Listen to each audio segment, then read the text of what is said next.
Preview for the first North London derby of the season, but before I get into that, couple talking points from the last game against Liverpool at Anfield.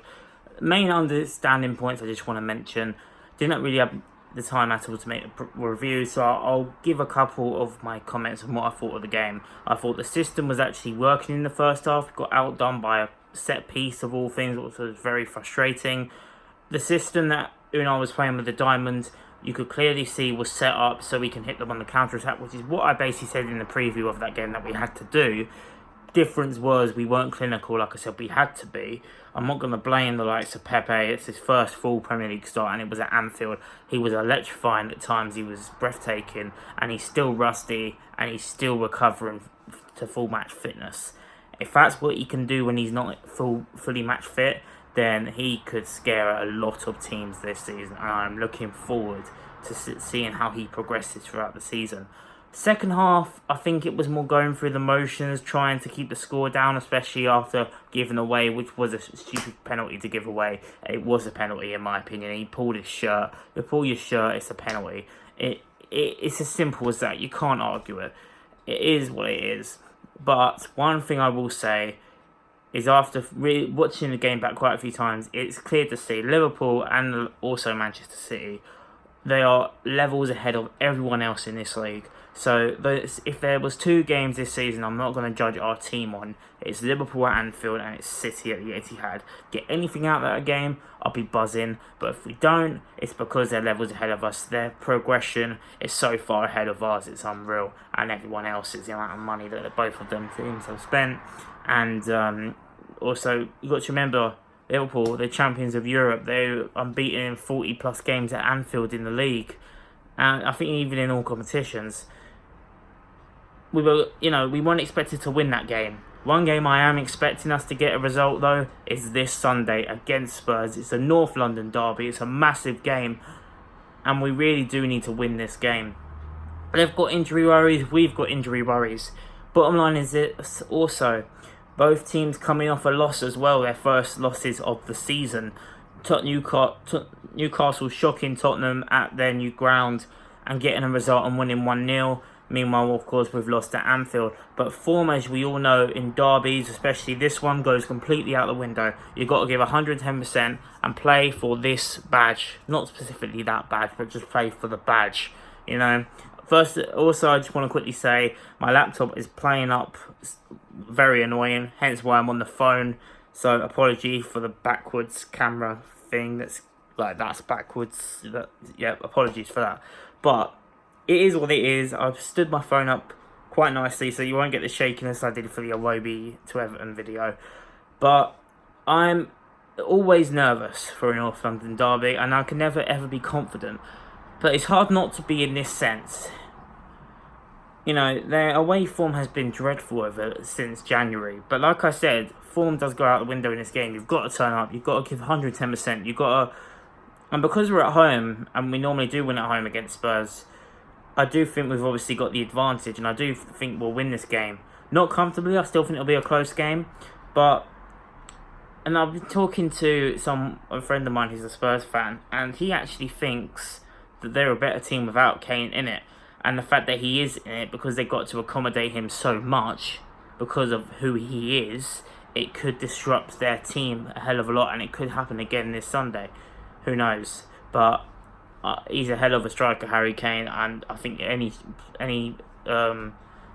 team would take him in his team. But we've got Aubameyang and Lacazette, so I'm not worried about Harry Kane. We've also got Pepe. We need to unleash this front three on Spurs. Before I get into my 1 to 11 though, I just want to say, obviously Arsenal have won 2 games this season and lost 1. They won their game on the opening day against Burnley. No, it wasn't their opening game against Burnley. It was actually against Newcastle, at St James's Park. We won 1-0, and then we beat Burnley 2-1 at the Emirates, and then obviously we lost at Anfield last week 3-1. Tottenham have won 1, drawn 1, and lost 1. They came from behind to beat Villa 3-1 on the opening day at home. They then drew at the Etihad, which was a very good result for them. It was 2-2, and then obviously the shock result last week against Newcastle, where they lost 1-0 at the Tottenham Hotspur Stadium. I think that's what they call it now, New White Hart Lane, whatever, Shite Hart Lane, whatever you want to call it. It's in Tottenham Hotspur Stadium. But anyway, enough about them. Team news for us, very, very good news. Bellerin and Turney, I said this in my preview last week, how pivotal they will be when they get back. They're actually a month ahead of schedule. The update last week was that they'll be back in full training in October. They're now saying September, which is great news. They're both pushing to get back.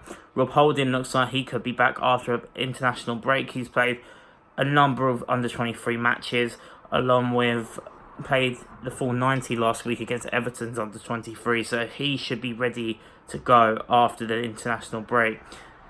This is another reason why we have to win this game. Going into an international break, it's so important you end your run of games before the break with a victory, so you're not having to ponder and stress out about, oh, we're under pressure to win the next game after the break. You've got 2 weeks to think about it.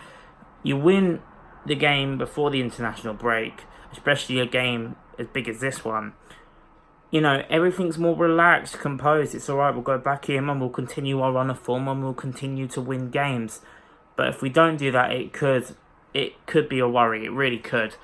And I'm a big believer in going into the break with a good run of form. The only thing I don't like about the international break is that if you've just beaten your biggest rival, home or away, you kind of want to keep going. But of course, the international break does slow that down and stop that. So it's annoying, but it's there, isn't it? So yeah, going into my 1 to 11, like I said, great news about Turney and Bellerin. I would change a few things from the game at Anfield.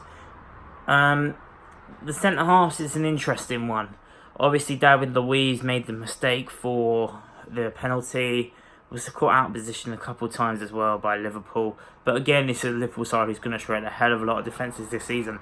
So I don't think that should be too downhearted. We all know it's not our first choice fullbacks, but it is our first choice centre halves. Realistically, it is our first choice centre half. So maybe I should be worried. I'm not too sure. But going on to the centre halves, I would actually keep it the same. This could be a bit of a risk here, but I would keep it the same and go for David Luiz and Socrates. I do think it's a bit rash throwing Chambers back in.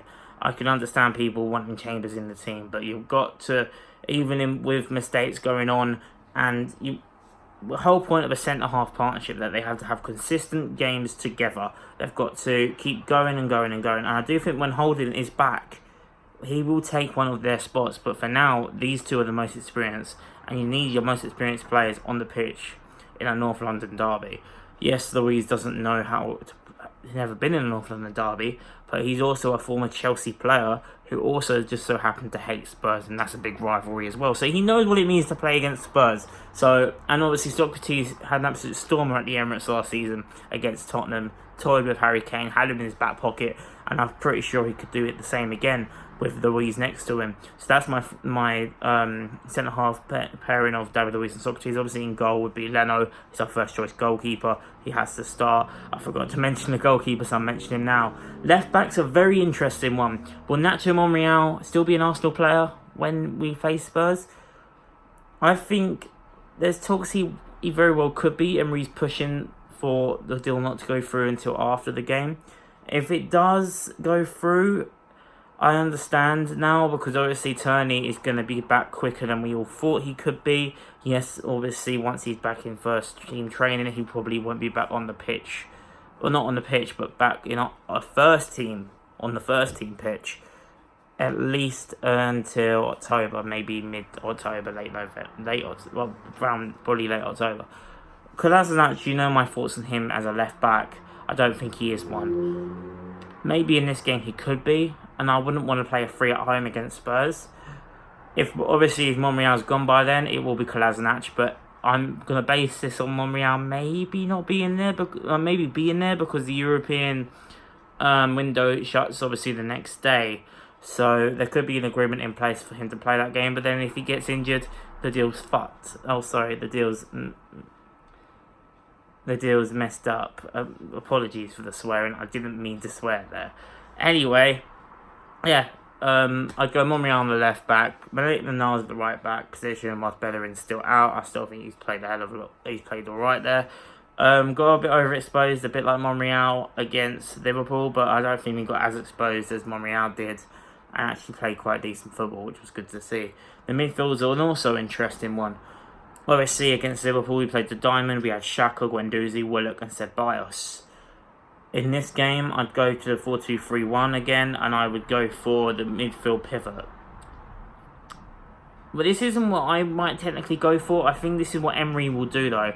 Personally, I actually want to see what Torreira and Willock could do, because Willock's obviously a youngster. Boredom, he's from Hell End. He knows what it means also to play against Spurs, so it's not like this is the game that he could be rushed, that he will be rushed into, because he's been brought up to know that this game's an important game, and you've got to be up for it, and you've got to give 110%. If you're not going to give it in any other game, you've got to give it in this one alone, at the very least. You've got to do it in every game anyway, but this is one game where you have to turn up. You really do. And I do think, based on him giving him the start at Anfield, that he could do it, but I just think maybe experience could prevail, and I do think that what Emery will go for is Torreira and Xhaka. Personally, I would love to see Torreira and Willock. Obviously, Torreira came on, he got the consolation at Anfield, but overall, I do think they made the mistake not starting Torreira at Anfield. Clearly, he wasn't first team ready yet, and he wasn't up to full match fitness.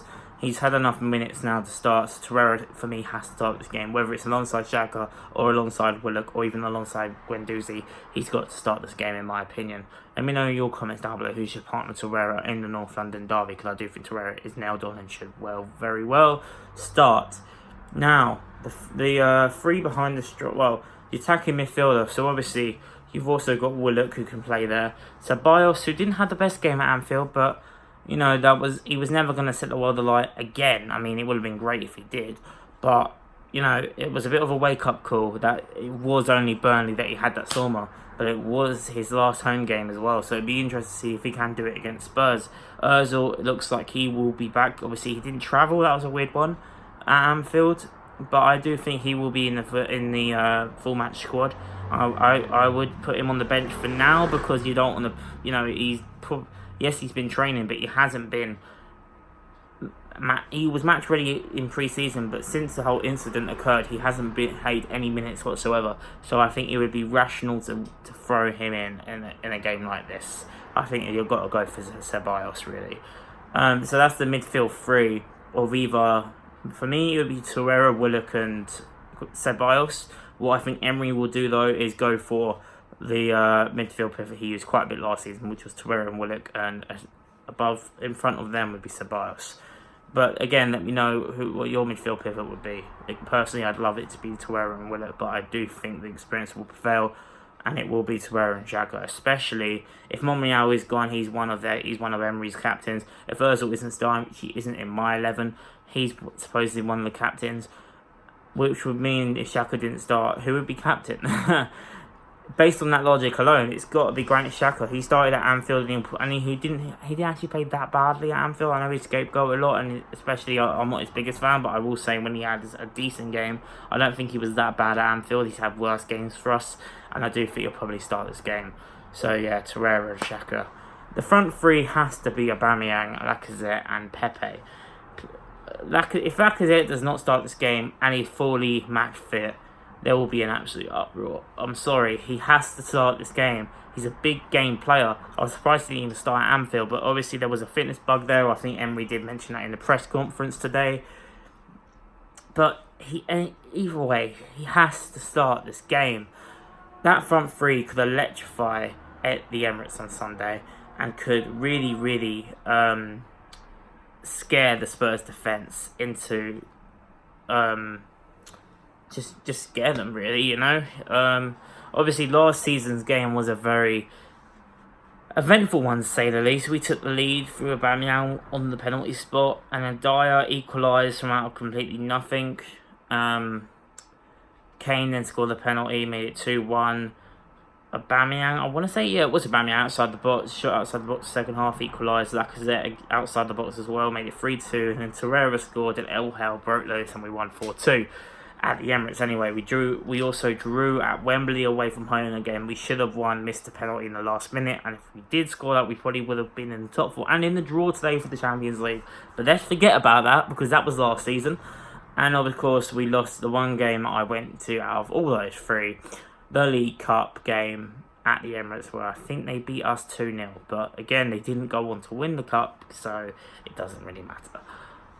But I am confident about this game, but I'm also very nervous, like I normally am for a derby. The one thing I will say about Spurs is, if you take anything, like I said last week from the preview against Liverpool, I did say they're a team who can soak up pressure, but when they're on the attack, they are very, very clinical. So if we do go out in a positive, more of a positive mindset than we did at Anfield, we were quite negative, but I think we were negative for a good reason, because it was Liverpool. We got in front of our own fans in a North London derby. We've got to play a hell of a lot more positive than we did at Anfield, and we got to take the chances that come to us, because if we don't, they will counter and they could hurt us badly on their attack easily. If we take our chances in this game and take a lot of them, I can't see any issues. But if we keep missing our chances, they could punish us, just like they punished City and got the draw at the Etihad. It could happen again at the Emirates. But with that being said, my prediction for this game is going to be a 3-1 Arsenal win. I would have said 2-1, but I don't know why I'm quietly confident. I really am, which worries me. It really does. We have a very, very good record against Spurs at the Emirates. Yes, they beat us last in the League Cup, but in the Premier League, they've only beaten us once since we've moved to the Emirates, which I think was 2010-11 season. I can't really remember the score. It was either 3-1 or 3-2. And I think Van der Vaart played for them at the time. So it was a very long time ago. Let's just hope that we can keep our good run at the Emirates against Spurs going. It's a massive game. We need to win this. There should be no motivation needed for this game. You turn up on the pitch, you leave everything out there, blood, sweat and tears, and hopefully come out with the 3 points. Come on, Arsenal. Don't let me down for this, man, because we need to win this game. Comment down below your 1 to 11 and your predictions of the game. Like this video if you've enjoyed. Subscribe if you're new. I've been a True Gooner. Thanks for watching and peace.